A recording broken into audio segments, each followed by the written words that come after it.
তানপুরাটার গায়ে হাত বোলাচ্ছি বারবার। আসলে এখনো যেন বিশ্বাস করে উঠতে পারছি না এই জিনিসটা আমার, একান্তভাবে আমার নিজের। আসলে এই সংসারে আমার একদম নিজের কিছু বলতে সেভাবে কিছু নেই। না না, ভুল বললাম, আছে অনেক কিছুই, অনেক দায়িত্ব আছে যেগুলো সামলাবার দায় একান্তভাবেই আমার নিজের। আরও কিছু আছে, আলমারিতে কিছু শাড়ি আছে যেগুলো পুজোর সময় বা অন্য কোনো অনুষ্ঠানে কিনে দিয়েছে আমার স্বামী, ভাসুর বা অন্য কেউ। লাল, কমলা, সবুজ, মেরুন ইত্যাদি নানা রঙের শাড়ি। যার যা রং ভালো লাগে সেই মতোই কিনে আনে তারা, আমিও সেই মতোই পরি। এখন ওদের পছন্দের রঙগুলোই আমার পছন্দ। আর তাই কখনো যেন ভুলেই গেছি আমার নিজের সবচেয়ে বেশি পছন্দ ছিল আকাশি রঙের শাড়ি। কেউ কখনো জানতে চায়নি আমার পছন্দটা, আর সেজন্যই বোধহয় আমার আলমারিতে একটাও আকাশি রঙের শাড়ি নেই। এই সংসারে আমার নিজের বলতে যে জিনিসগুলো আছে সেগুলো সবই কারো না কারো কিনে দেওয়া। যার যেমন ইচ্ছে করে সে তেমন এনে দেয়, আর আমি সেগুলো হাসি মুখে নিজের বলে রেখে দিই।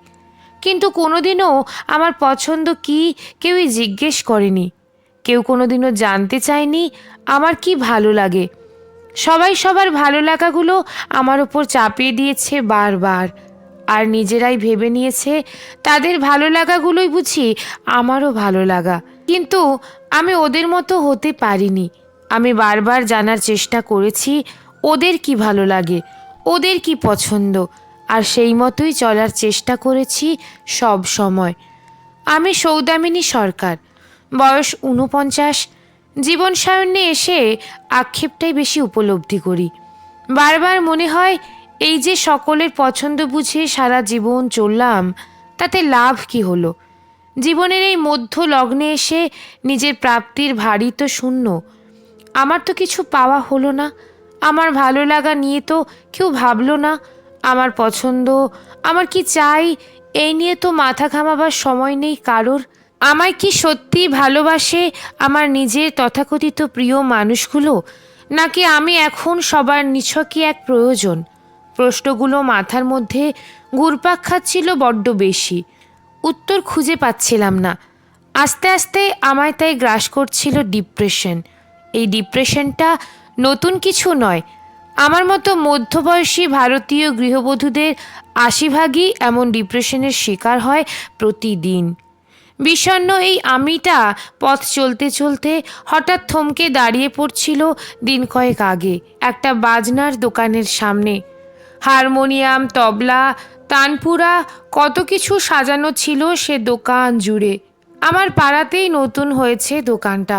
ধপ করে মনে পড়ে গেল আমার এক লহমায় অনেক পুরনো কত কথা। বিয়ে হয়ে এই সংসারে আসার আগে আমিও তো গান বড় ভালোবাসতাম, কিন্তু বিয়ের পর নিজেই ভুলে গিয়েছিলাম সে কথা। কতদিন গানের কথা ভাবিনি।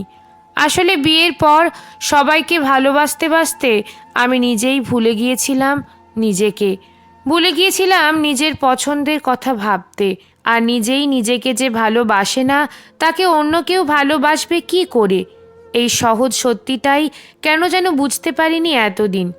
দোকানটায় গিয়ে দিয়েই ফেললাম একটা তানপুরার অর্ডার। তানপুরা যে আমার বড্ড প্রিয়। সংসার খরচ থেকে বাঁচানো কিছু পয়সা দিয়ে কিনলাম তানপুরাটা শুধু নিজের জন্য। সংসারের পয়সা বাঁচিয়ে এর আগেও জিনিস কিনেছি, স্বামীর পছন্দের জিনিস, শাশুড়ির পছন্দের জিনিস, মেয়ের পছন্দের জিনিসও কিনেছি, কিন্তু শুধুমাত্র নিজের পছন্দের জন্য, নিজের ভালো লাগার জন্য কখনো কিছু কেনার কথা মাথায় আসেনি। আজ কত বছর পর যে নিজের একদম পছন্দের কোনো জিনিস পেলাম। তানপুরা ছুঁয়েই মুহূর্তে ভালো হয়ে যাচ্ছে মনটা।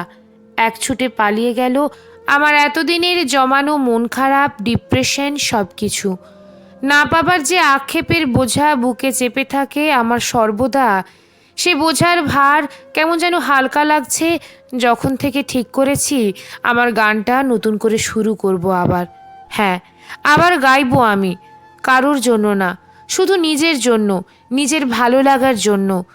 আবার কিছু পয়সা জমিয়ে এবার একটা আকাশি শাড়িও কিনবো ঠিক করেছি। ওটা পরে সাজবো একদিন সুন্দর করে। জানি কেউ দেখার নেই আমাকে, কিন্তু তাতে কি, আমি তো সাজবো। আকাশি রঙের শাড়ি পরবো শুধু নিজের ভালো লাগার জন্য। অনেক দিন পর আজ আমি খুব ভালো আছি। আসলে ভালো থাকার জাদুমন্ত্রটা আমি শিখতে গিয়ে বের করে ফেলেছি ৪৯টা বসন্ত। হ্যাঁ, আমি সৌদামিনী সরকার। আজ আমি জানি নিজেকে ভালো রাখার দায়িত্বটা নিজেকেই নিতে হয়। নিজেকে যে ভালোবাসতে পারে না, নিজেকে যে গুরুত্ব দিতে পারে না, তাকে পৃথিবীর আর কেউ গুরুত্ব দেয় না। তাই না পাওয়ার আক্ষেপ আর ডিপ্রেশন নয়, এখন থেকে আমি ভালো থাকবো, ভাববো নিজের কথা, ভালোবাসবো নিজেকেও। কলমে পল্লবী সেনগুপ্ত, পাঠে রুম্পা বিশ্বাস।